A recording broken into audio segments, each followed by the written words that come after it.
Good morning.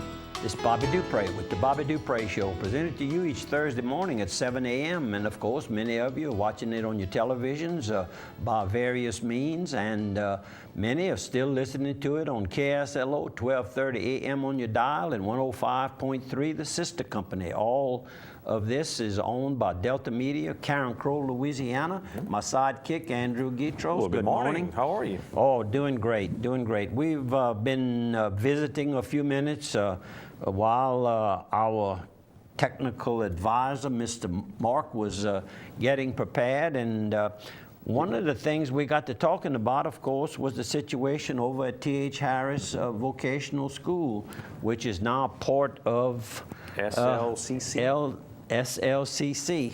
And looks like there's some confusion going on as to courses being offered, courses being pulled away. Tuition. Yeah, I guess that's a little problem.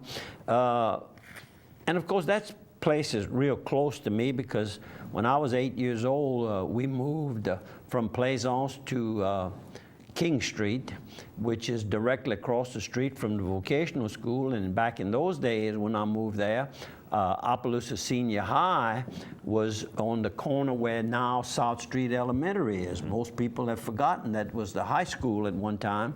Then, of course, when I became a ninth grader, Opelousas High moved to where Junior High is on Market Street, and then I graduated from there. And of course, some years later, they built a new Opelousas High on Heather Drive. So lots have taken place, but T.H. Harris has remained. Judson Walsh, right. T.H. Harris has remained an important function for the community. Back when I was a younger person, T.H. Harris was the premier, ranked #1 in the vocational schools, according to the instructors that they had, the subjects that they offered. Everybody looked and toured T.H. Harris to find out. Mr. Glenn Madare was the he was the director back in those days, and he ran it with an iron fist, and it was always for the young people. When World War II ended, the GI Bill of Rights was created, and many veterans came back and realized that maybe they weren't going to go to college, but they needed a vocation. And they came there and took mechanic school, welding classes, drafting classes. The world had changed. There wasn't no going back to the farm at that point. All types of business courses were offered there. On and on, just a real growth took place, and most of our early technicians in the area, whether it was an air conditioning person you called or a plumber you called. Bricklayer, welder, whatever. Well, bricklaying, that came on later. That was a later course. And the school has played, and I hope it can continue playing. I'm seeing that there's some disruption taking place, and I don't want to get involved. I just want what's best for our community. And there's still a need to train young people other than college courses. Correct. We know that there's going to be some that are fortunate enough to be able to go, can afford to go, and have the training from high school to go and study higher education. But still, we need that air conditioning man, we need that plumber, we need those electric. All those skills are taught, basically have been, and hopefully will continue being offered at schools such as T.H. Harris. How many young ladies you think we hired at your office over the years? I just called Melba Chris. Men?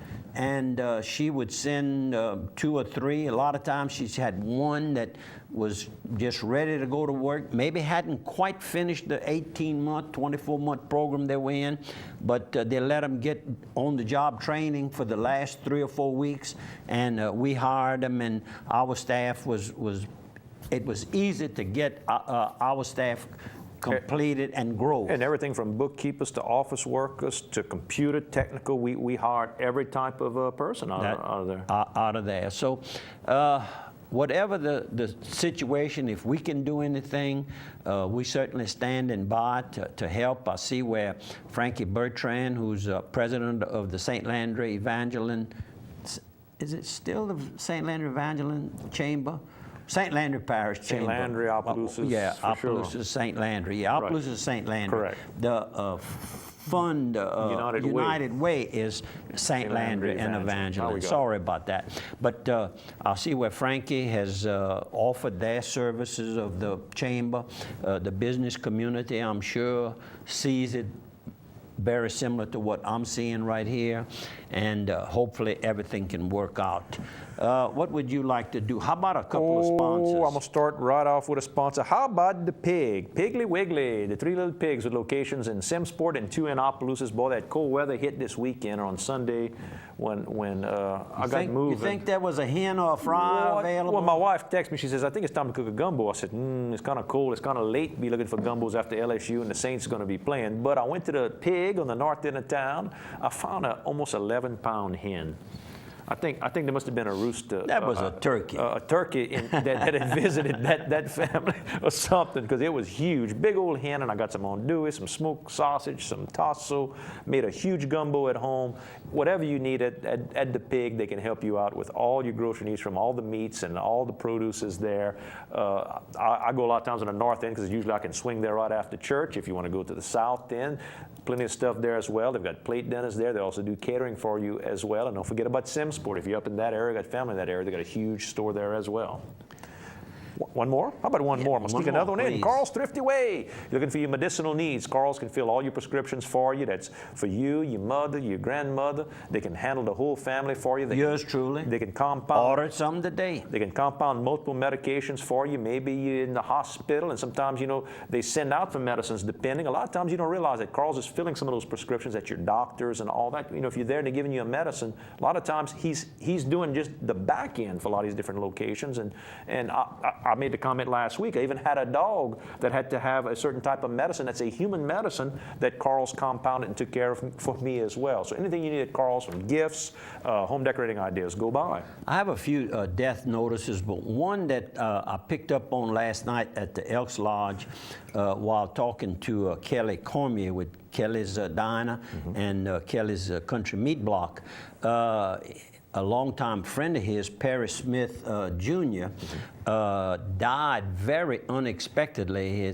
He woke up in the morning, told his wife, stay in bed, I'm going to make some coffee and bring you coffee in bed. And after a while, no coffee came, and she got up and walked into the kitchen and found him dead. He had a major heart attack and probably died almost immediately without anybody being there to help. They called, naturally, the ambulance and all, and everybody tried. And they have a daughter that's, I think, maybe an RN or a nurse, and she tried the CPR, but it was in the family. The several children.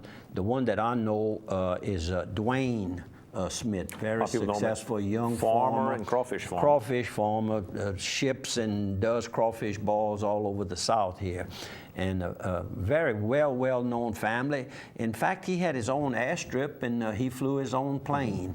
And things I might have met, as much as I've heard of Perry Smith and many suppers I've gone to, don't know that I ever shook hands and we ever spoke. We might have been in the same area, but not so sure we ever visited. Related to me through the Bellards that merge into the Stanfords. That's my connection to the family. Another person that is undergoing treatments right now is our longtime, I call him our ambassador of cultural, of our culture, and I'm speaking, of course, of Mr. Hadley Castile, the renowned fiddler. And he's now been moved over to the Prop Sucker nursing home for better care. It's hard to take care of a person in your home today. He's a big, tall man. Big, tall man is right. Spoke to his son Blake, and of course offered anything that we can help. But the one thing that we can all help is please keep Hadley and the family in your prayers, please. What a man. And another person I found out, and all of this was, I learned at the Elks last night, Morton Cosgrove Jr. is in a nursing home at Prompt Succor. Marty visits pretty often. Martin Cosgrove Jr., his home is right near where Kelly lives. Kelly and Elaine lives. And Marty goes over when he comes in and visits with them. And Marty works with Chef Paul. Chef Paul in New Orleans. So again, another family that needs our prayers. Morton and I go way back, some close, good moments. You also have Miss Carrier.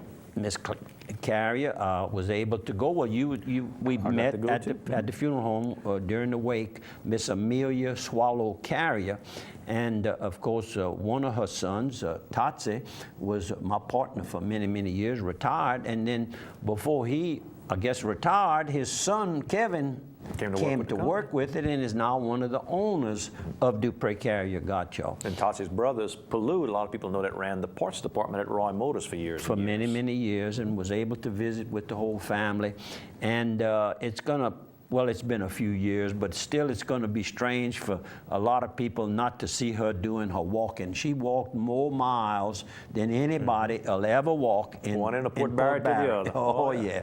I mean, she was in good health, and I think maybe 92, if I'm not mistaken.